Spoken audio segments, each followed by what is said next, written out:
I have one. Everyone, please bow your heads. Heavenly Father, please put your hands upon this church. Give us the wisdom and the power and the understanding to know your will. And let us do thy will every day of our lives. Let us put those before us more importantly than ourselves sometimes. And let's not forget about those who are hungry today, who have nothing to eat, who are out there, who are struggling financially as well as mentally. Please put your hands upon those who are less fortunate, the kids of the world who are growing up in this age. They need more guidance from our families, from the churches. We need them to be in church. This is the church home, this is the church family. Everybody here is a family, no matter what color, creed, or creation that we came from. Please put your hands upon all those. And please bless the person or the people who have prepared this meal, the whole coordination of this whole event tonight. We are very thankful. And I thank you, dear Lord, for blessing me with a wonderful woman who has beared a lot of children for me. And on that note, happy Valentine's Day, and let's eat. God bless. Amen.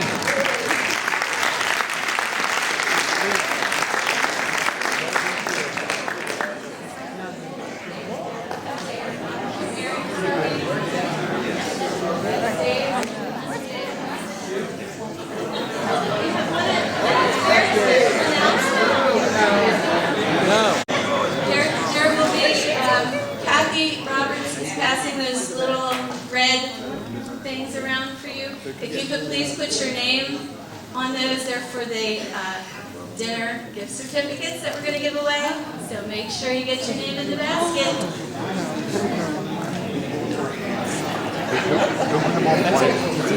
I got to talk louder.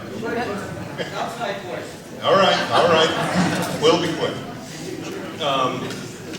I want to, first of all, I was thinking what Dale said when we first started. Just what a blessing this church family that you guys have been to us in our marriage. And, I don't know what we'd do without you guys. I'm so grateful for you. I'm so grateful to be here tonight. And, it was about this time 6 years ago when Selena had, asked me what I thought about going to a Family Life Weekend Remember. And I was like, well, and I remember it was just a little bit later than this. We were just getting into spring, and I was getting spring fever and just couldn't wait to get outside. And weekends were pretty important, so it seemed. I figured that okay, let's give it a try. And it seemed important to her, so I thought maybe I should do it. And I tell you, and I really want to speak to the men in here that do this weekend when you get an opportunity. It was such a blessing. It has helped out our marriage tremendously. We were married just a year prior to that, and we went through the marriage counseling and really thought that we had it all together. And that first year was rough. Jack and Mary, I don't know how many times we called them with problems, and Mike and Trish Alexander, and needed to meet and talk. So ever since this weekend, to remember, we have vowed to once a year do something, marriage conference or something along those lines to continue to work on our marriage. And that's the thing that's really what this is about. And it doesn't, I don't mean work in a drudging way. This is good stuff, really good stuff, man. And even though the weekend, the family life schedule seems to always work out to be in the Baltimore area in the spring, I really encourage you to really think about this and check into it, look at the website, and we'd be happy to talk with you.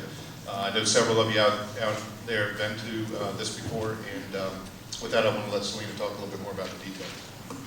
So we just decided to support Severn Covenant and the weekend to remember that we would be the church group coordinators. And so we do it every year. And one of the things that has recently transpired is I've got us signed up as a group. And because of that, we have a group code. And so now, it used to be you had to get 5 couples to go to get a discount. Now anybody who decides to go can get the discount. So it's $89 a person. It's March 18th through the 20th at the Hyatt Regency in Baltimore. I have the code. It should be in the bulletin this week, the information. My cell phone number, I'm pretty accessible. I think anybody in here would know how to find me. And I offered my cell if you're interested in signing up on the site to get the reduced price. We'll give you the group name, Severn Covenant Church. That should be easy enough to remember, but I can give you the code. And I think they're going to have another one in the fall as well, because they've only done a 6-month schedule this year. Usually they do the whole year, and there's a couple. So the next one coming up is in March. Again, you know, I know Doug mentioned how it's helped the marriage. One of the things that we got from the conference was a certificate, like a covenant agreement, the things that we would agree to do as a committed couple. And we brought it home. We figured if we were going to agree to do it, we would need somebody to hold us accountable instead of some stranger at the weekend to remember. So Jack and Mary signed that with us, and we got it framed, and it's in our bedroom. And you know, every now and then I take the time to stop and read that, and you know, just remember the decisions that I made to be committed to my marriage and committed to being purposeful in my marriage. Thanks so much. God bless.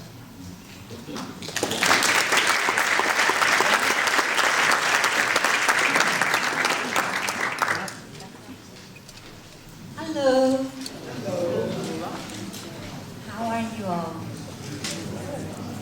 Okay, well, as I do every year, most of you know I am an advocate for a ministry called Sisters in Service, which Jay and I have been supporting for many years now, and maybe many of you also have been supporting it. You've all been a part of the yard sales that we do every year, and you've been a blessing. I really appreciate the support that our church has given Sisters in Service, which soon it will be She Is Safe. It will continue to be SIS, but now they're going to change the name to She Is Safe, because many men think this ministry is only for women. I wanted to read to you the mission statement. SIS works to prevent, rescue, and restore women and girls from abuse and exploitation in high-risk places around the world, equipping them to build a life of freedom, faith, and strong future. It's always good to hear you laughing. But they're very encouraging people to us, and we do appreciate them. But I seriously do like your voicemail. But we, pardon me?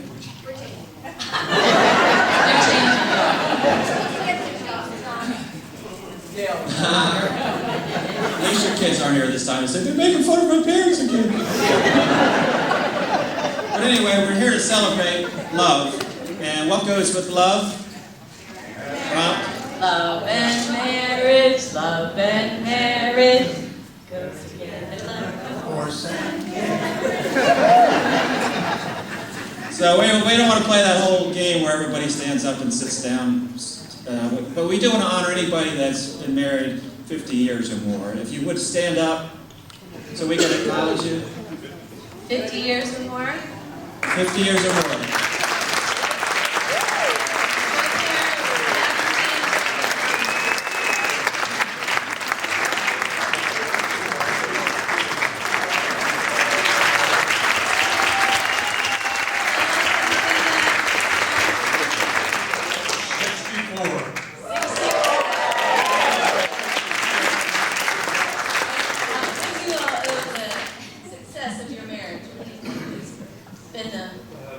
Probably money.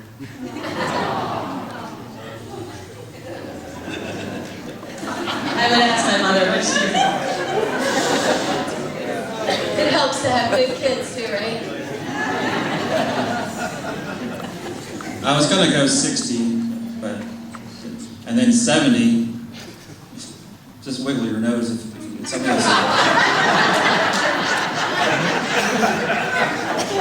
I had to use it. How about engaged? Is anybody engaged to be married?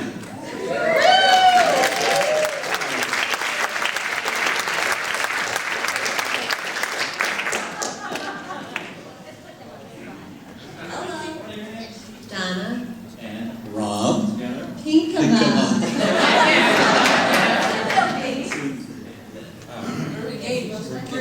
You came with Mark and Patty? Yes. Have you ever called him?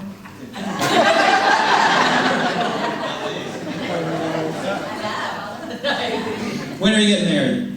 April 2nd.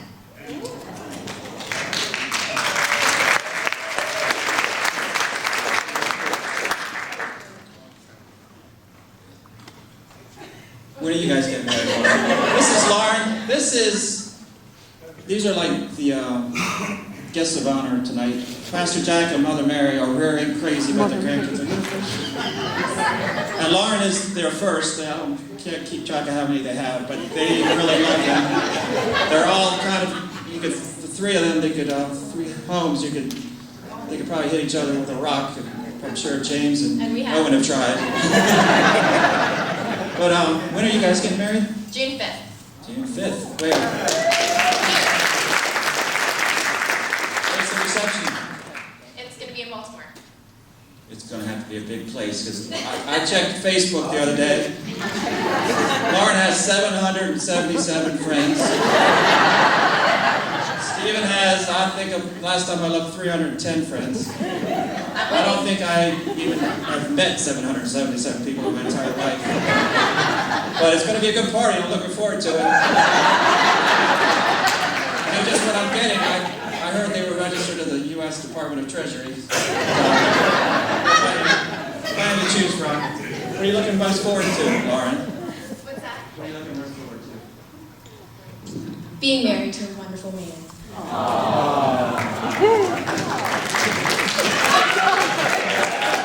don't want to ask Steve, but I know what he's looking for.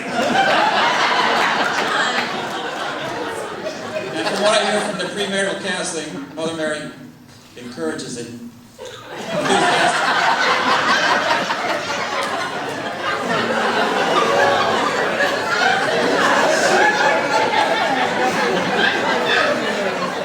can't wait for somebody to do his laundry every day.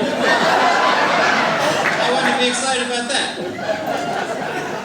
Anyway, we have a surprise for you when you leave. You can pick it up, open it up a couple months after your wedding. It's called Reality. It'll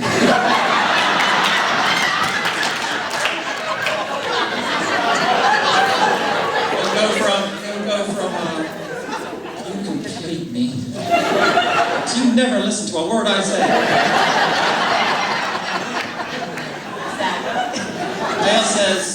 Dale always says, she never ever listened to my opinion. And I tell her, well, if I agree with you, we'd both be wrong. I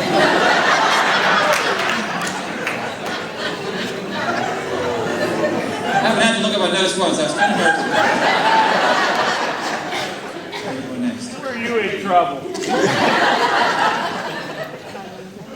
Anyway, we just got back from a cruise, and we're still kind of feeling the effects of it. But Donna, my sister-in-law Donna, said you were going to start doing this after a couple of days. I kind of did that once coming out of her house. But we really had a good time. This place is so beautiful. It kind of reminds me of the cruise. We went to a show every night, and they had a cruise director who, I don't know, to be honest with you, his best days were behind him. His hair was kind of thinning a little bit. He came out with this little nerdy dance, no rhythm. And he just told jokes that weren't funny at all. And he was kind of full of himself a little bit, actually. And it's like, when are you going to stop talking so we can see the real talent? Kind of reminds me of somebody. I couldn't put my finger on it. Ew. I thought he sounded strangely familiar. But that was fun. But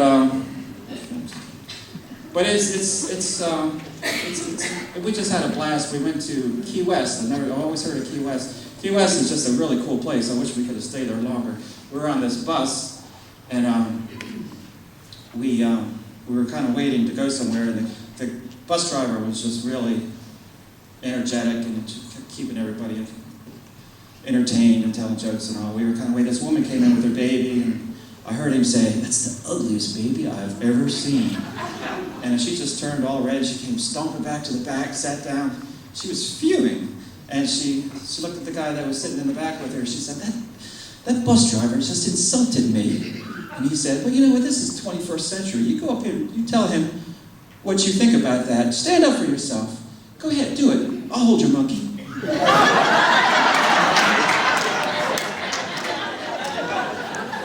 Does Anybody ever been on a cruise? Oh, I thought we were the only ones. Where's Barry? He's a cruise man.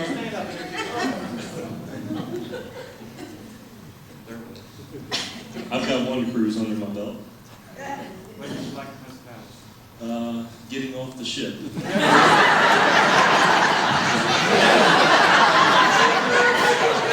Wrong answer, Mark. Anybody else? Greg, you don't need a microphone. What did you like most about it? Talking about cruise directors. This is like a 3-word answer. He's the microphone. All right, that's the one. This might be my last Valentine's Day dinner.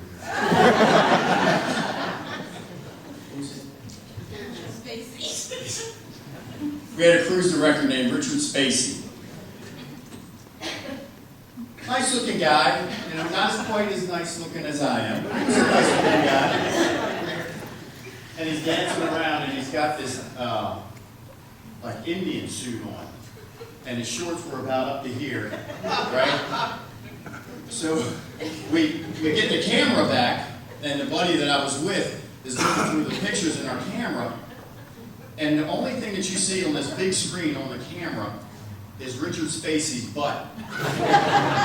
And guess who was taking the pictures? And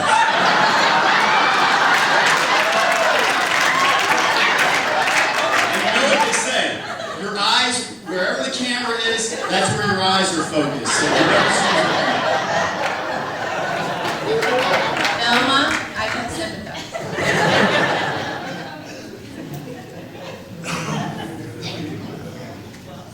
Well, I should have put a plant in the audience because the thing I came away with, my favorite thing was the food.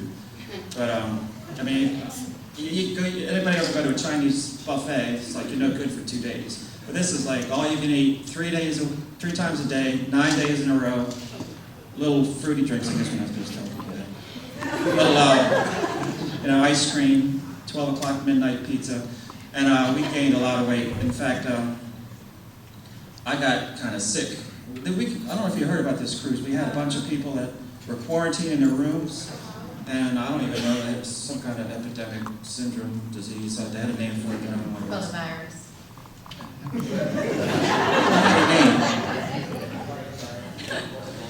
And so I went down to the ship hospital on deck 1, and I was just kind of sitting there, and it's kind of like the emergency room where you kind of around each other, but it's a ship, so you're like, no secrets there. Everybody's like right on top of one another. And the nurse is like, so how long have you had this diarrhea? I'm like, and what color is it? I can't read your writing. Never mind. I'm feeling better now. Well, I noticed this guy right next to me, and I could hear the doctors talking. And they felt like they thought he might die. They don't even know what he had, because the ship is limited. They can't really diagnose stuff. They didn't know what he had, but he was laying there, and I saw him wake up. He was like in a semi-conscious state, coma. And he woke up, he saw his wife kneeling next to his bed, praying. So he woke up and he said, honey, I need to confess something. She said, save your energy, Harold. I can't remember what the guy's name was. But she said, save your energy. And he was really insistent. And he looked like, he felt like he might die. He wanted to make peace with her and make peace with God and hopefully go to heaven. He says, honey, I have to confess something.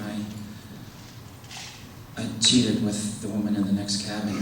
And she said, I know, dear, I poisoned you. You might get kicked out for that. I only hope. I got more if anybody wants to have me over for dinner, but we need to get started. We're going to do a skit. It's Greg and Michelle Strobel. They need no introduction. I don't even know what they're doing. I just say, be funny, and they haven't let me down yet. So, here we go. I need... Right behind you. Hello. Skit's called Police Valentine. The mating ritual, it's a funny thing. Last year, we saw Cletus and Charlene find romance with a bag of motor oil and a trip down to Walmart. This year, we're going to watch his two police partners try to put the cuffs on love.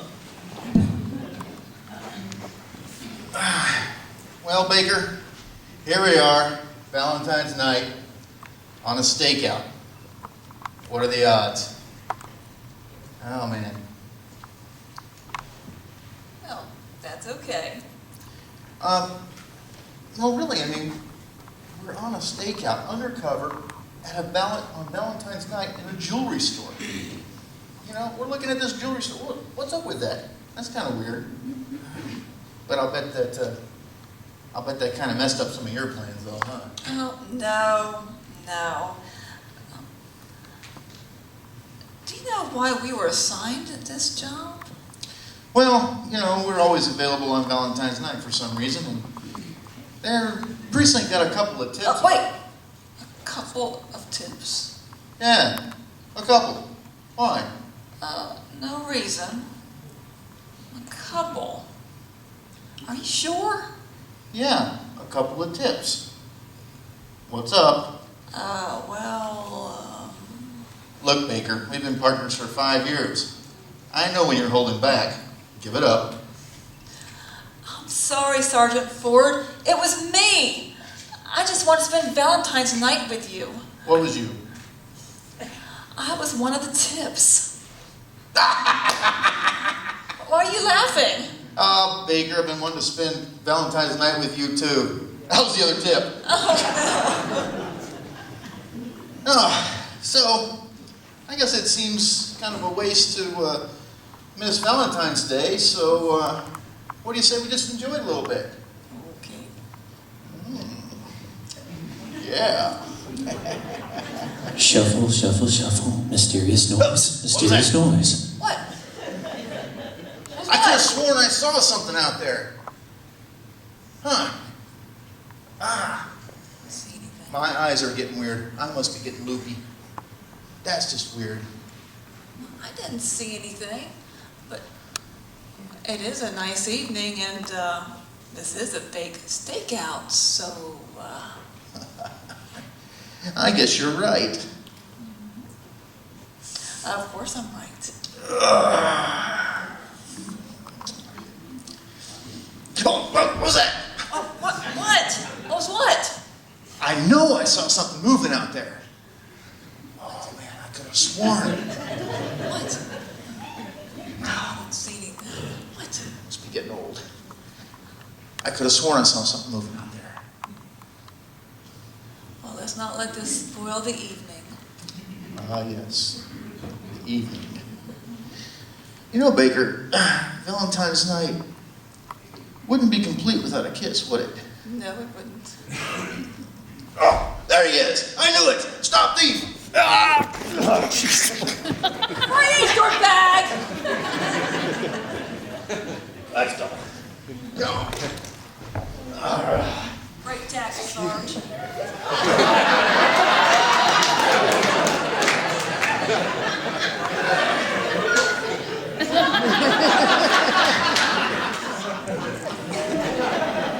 Thanks, Baker. I'm sorry. I'm sorry I had to jump the gun there a little bit. You know, I had to protect you. I know. Look, Baker, I've been wanting to say this for a long time about how I feel about you. And I feel the same about you. Oh, please. Just cuff me.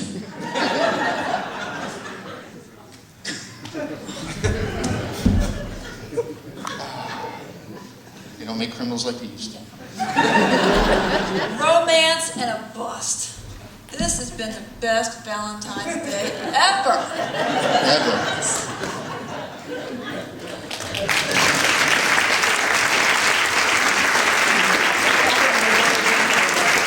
Song for you guys, but I think now we just need to pray for Mr. John.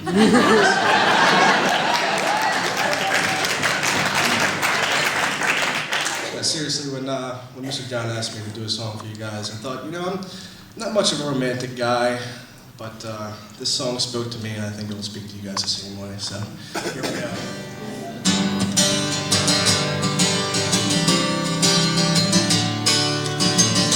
Hey honey, have you gained some weight in your rear end? The dress you wear reminds me of my ex-girlfriend. And where'd you get those shoes? I think they're pretty lame. Would you stop talking while I'm trying to watch the game? If you're a man who wants to live a long and happy life, these are the things that you don't say to your wife.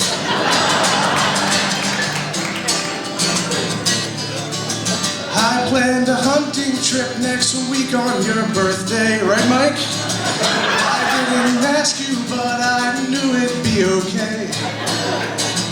Go make some dinner while I watch this fishing show. I taped it over our old wedding video. You're a man who wants to live a long and happy life. These are the things that you don't say to your wife.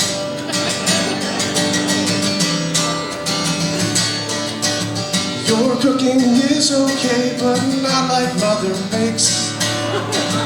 The diamond in the ring I bought you is a fake.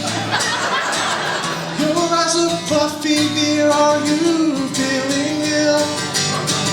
Happy anniversary, I bought you a treadmill. And who wants to live a long and happy life?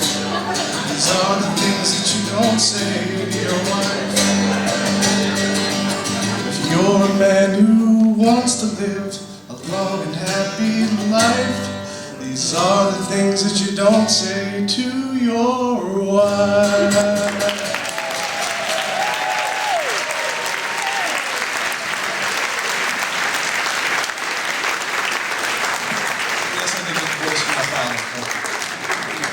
He nailed it. Ryan who? And he had surgery yesterday too. Yeah, he had... No, I guess I shouldn't say that. Good job, Jeff. To a special isolation booth that we've prepared especially for you. It's in the men's bathroom, the stall. And if we forget to come get you back, I'm sorry, we forgot about you. But, or things went really bad in here with Betty. So just, if you could go out of the room for a minute. You remember we got stuck with this, what was it, the newlywed game? But you were so good at it. Okay, I'll go take it. Make sure you come back, Dean. Dean's our security guard. You'll be escorted. Okay, Betty. I have to wait until he's out of hearing range. Is he out of hearing range now?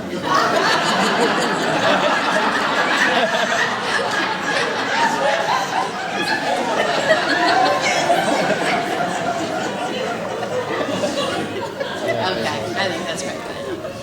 Okay, Betty. In 30 seconds, do you think you could describe Michael without saying or ah?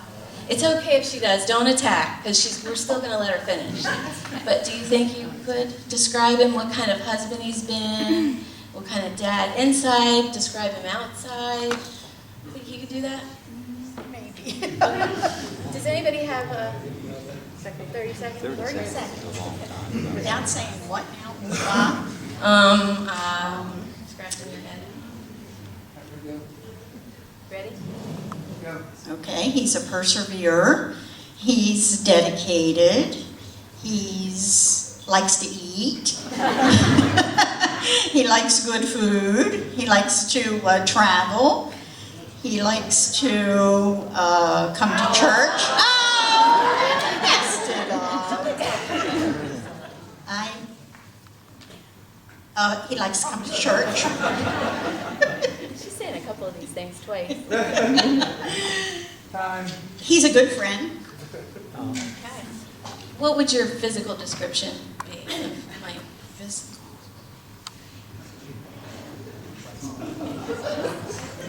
Just a big guy. I thought she was going to say handsome.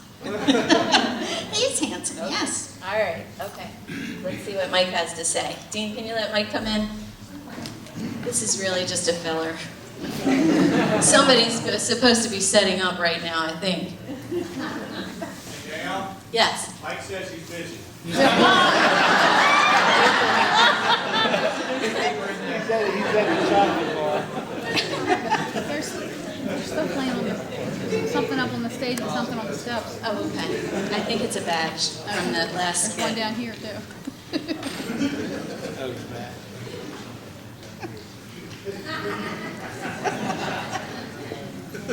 Mike, things went really well. Oh, thanks. Until now, right? So what we want you to do is, we want to see if you have an accurate, just please face the camera. Right here. We want to see if you have an accurate understanding of how Betty really feels about you. And she described you in 30 seconds without saying or ah, well, she did a couple times. Yeah. But do you think you could give us what your understanding is of what Betty would say? And if he hits something that she said, give a hoo-ha. Yeah. Give up. No foul language? Maybe that's when she used ah. No. Tall, fat. Yeah. Tall. She said tall. You said tall? Yeah, big guy. Big guy. Yeah, big dummy. Say something. No, she didn't put that one in? Yes.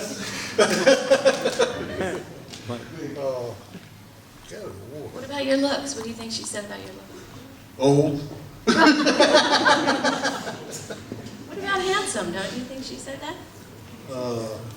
Sure. Even with the prodding, I'm not sure that's right. Anything else? I'm just as lovable as can be. Oh, you are, honey. Thanks for doing that. What were some of the things Betty said? She said good stuff. She'll tell you later tonight when she's spoiling you. Right?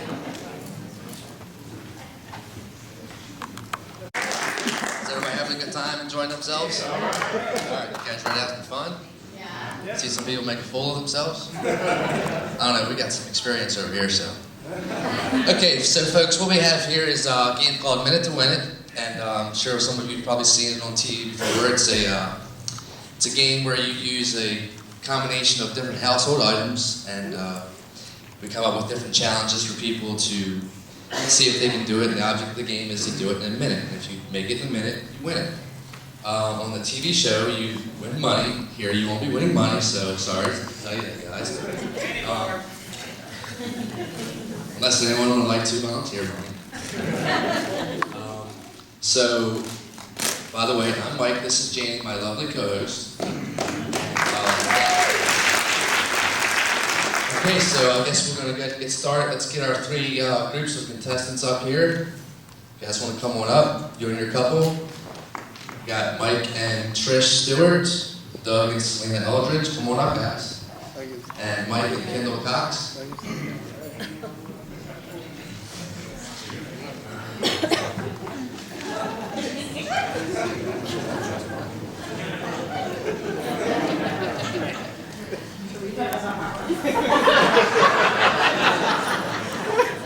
Okay, folks, here's how it's going to work. We're going to have a series of 4 challenges.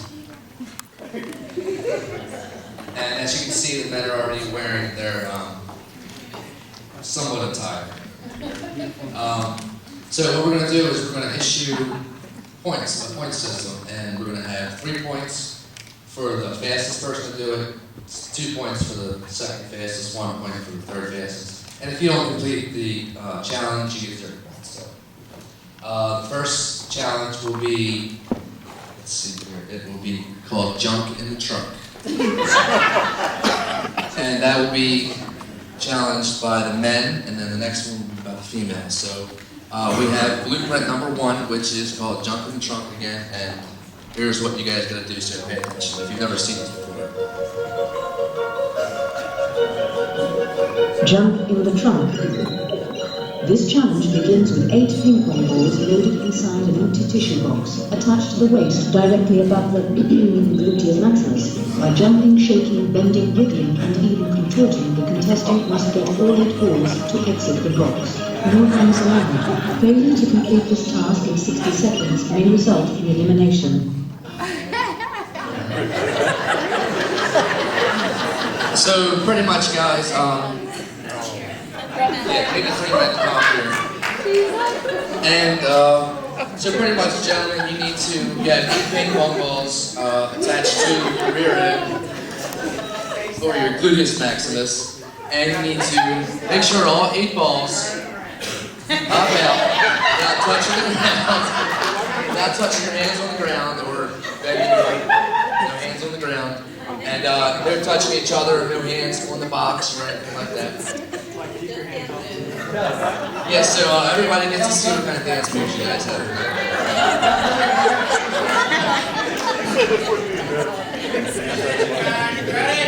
Everyone ready? Your challenge begins in 3, 2, 1.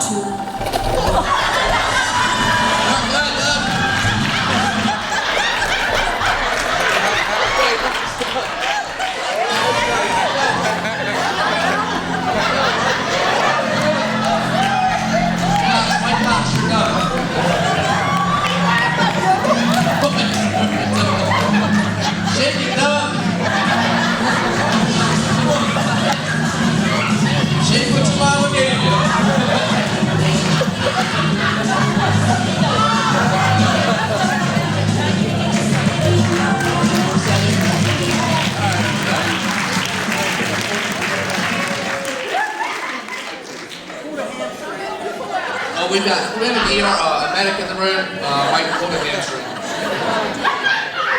Like 5 minutes, I think nobody was saying it.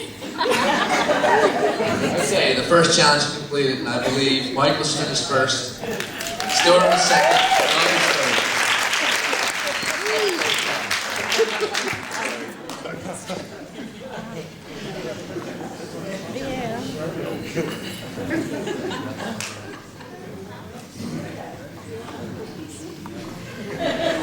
Okay, our next challenge will be for the females, and this one will be called Hanky Panky. And the blueprint for this one goes as follows.